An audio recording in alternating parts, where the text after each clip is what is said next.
Hello everyone, I hope you are all doing well. I am Mr. Muqtadir Rahman. In today, now I discuss with you how to set up the plan MRI of HBS, post-contrast arterial portal and venous phase. Look here, this one is the arterial phase. Now I set up the planning. So arterial phase, now I set up the planning. So this one is the transverse. Look at T15 FS transverse. So transverse plane will be on the sagittal and coronal images. Look, this one is the liver.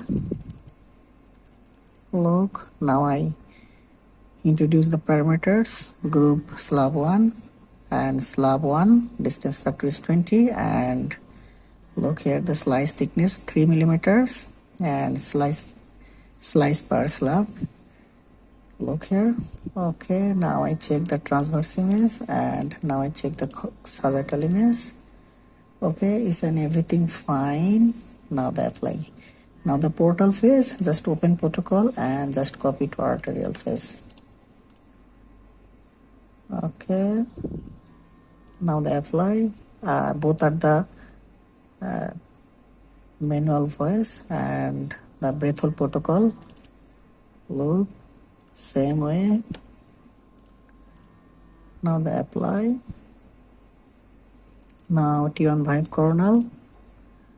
So coronal plane will be on the transverse and sagittal images. Look, now I change the slab.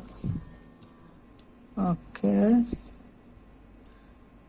now I apply, and now the delay, just open and copy. Okay, our plan almost done. And finally look at this image. This one is the arterial phase and this one is the portal venous phase. Look here, this one is the delay phase. Look, this area, and look here. Now this one is the arterial phase and this one is the coronal, T15 coronal.